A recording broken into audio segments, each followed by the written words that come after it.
चलिए आज बात करते हैं एक ऐसी कंपनी की जिसने ना सिर्फ दुनिया बदल दी बल्कि हम सबकी रोज़मर्रा ज़िंदगी का एक लाजमी हिस्सा बन गई। जी हाँ, ये कहानी है गूगल की। $3 ट्रिलियन। ज़रा इस अदद के बारे में सोचिए।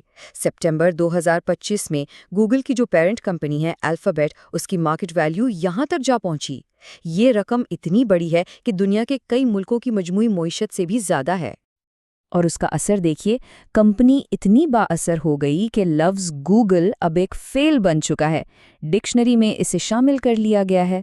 मतलब अब हम चीज़ें तलाश नहीं करते, हम उन्हें गूगल करते हैं। ये हमारी रोज़मर्रा की आदत बन चुका है। लेकिन ये हमेशा से इतना बड़ा तो नहीं था। इस सब की शुरुआत एक बहुत ही मामूली जगह से हुई थी, एक पीएचडी रिसर्च प्रोजेक्ट से। तो सवाल ये पैदा होता है कि आखिर एक यूनिवर्सिटी प्रोजेक्ट दुनिया की सबसे ताकतवर कंपनियों में से एक कैसे बन गया। आइए इस सफ़र को शुरू से देखते हैं। तो इस कहानी की इब्तिदा हुई 1996 में स्टैनफोर्ड यूनिवर्सिटी के कॉरिडोर्स में, जहां 2 पीएचडी स्टूडेंट्स काम कर रहे थे। ये थे लैरी पेज और सर्गेई ब्रिन। इन्होंने मिलकर एक रिसर्च प्रोजेक्ट शुरू किया जिसे शुरू में नाम दिया गया बैकरब। ये नाम इसलिए था क्योंकि इनका आइडिया वेबसाइट्स के बैकलिंक्स का तज्जिया करना था। उनका मकसद बहुत बड़ा था, दुनिया भर की मालूमात को तरतीब देना और उसे सबके लिए आम और मुफीद बनाना। इस पूरे प्रोजेक्ट की बुनियाद, इसका मरकजी ख्याल एक इनकलाबी एल्गोरिदम था जिसे उन्होंने नाम दिया पेज रैंक। असल में यही वो खुफिया जुज़ था जिसने आगे चलकर सब कुछ बदल देना था। और ये कोई मामूली चीज़ नहीं थी, ये सर्च के अंदाज में एक बहुत बड़ी तब्दीली थी।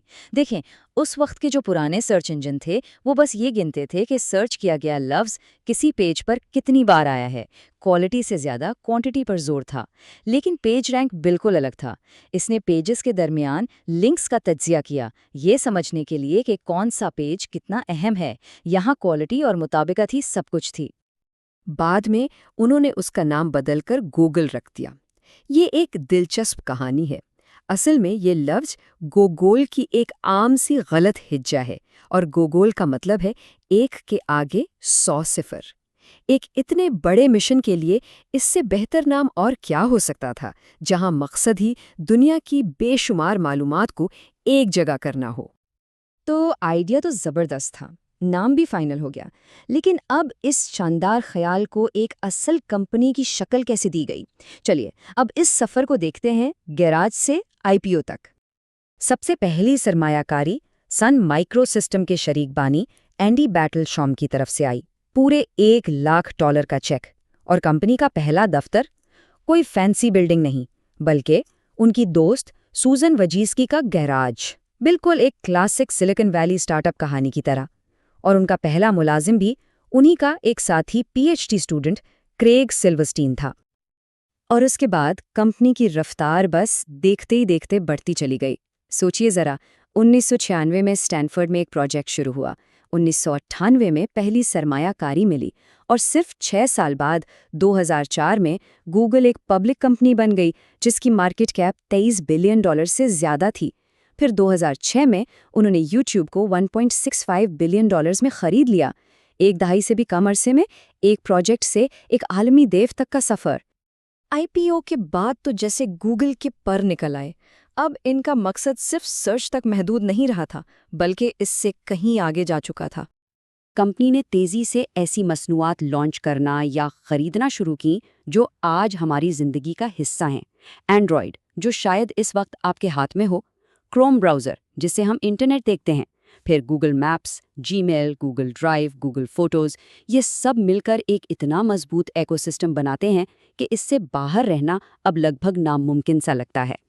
अब इतनी बड़ी सल्तनत को संभालना भी तो था। इसीलिए 2015 में गूगल ने एक बड़ा फैसला किया और अपनी कंपनी की तंजीम नौ की। एक नई पेरेंट कंपनी बनाई गई जिसका नाम रखा गया अल्फ़ाबेट इनकॉर्पोरेटेड। इससे गूगल के अलावा दूसरे कारोबारों को भी तवज्जो मिल सकी। और इस नए अहम दौर में गूगल की क़यादत सुंदर पिचाई को सौंपी गई, जो बाद में 2019 में पूरी पेरेंट कंपनी अल्फ़ाबेट की भी सीईओ बन गए। लेकिन कहते हैं ना कि जितनी बड़ी ताकत होती है उतनी ही बड़ी जिम्मेदारी भी होती है। और जब आप इतने बड़े हो जाते हैं तो आप पर नज़र भी इतनी ही गहरी रखी जाती है। اور گوگل کو بھی اس کا سامنا کرنا پڑا۔ ان پر سرچ اور ایڈورٹائزنگ میں اپنی اجارہ داری کے غلط استعمال کے الزامات لگے۔ امریکہ سے یورپ تک ان پر مقدمے ہوئے۔ لوگوں کے ڈیٹا کو اکٹھا کرنے اور استعمال کرنے پر پرائیویسی کے سنگین سوالات اٹھائے گئے۔ ٹیکس بچانے کی حکمت عملیوں اور سینسرشپ جیسے پروجیکٹس پر بھی انہیں تنقید کا نشانہ بنایا گیا۔ تو سفر ہمیشہ آسان نہیں رہا۔ تو ایک ریسرچ پروجیکٹ سے شروع ہو کر ایک عالمی طاقت بننے تک گوگل کا سفر جاری ہے، اور اب یہ سفر ایک نئے موڑ پر آ رہا ہے، مصنوعی ذہانت یا AI کی دنیا میں۔ اور یہ ہمیں ایک بہت اہم اور مستقبل کے سوال پر لا کر کھڑا کر دیتا ہے۔ جب ایک کمپنی صرف معلومات کو ترتیب دینے کے بجائے خود معلومات پیدا کرنا شروع کر دے، تو آنے والے وقت میں نئے چیلنجز کیا ہوں گے؟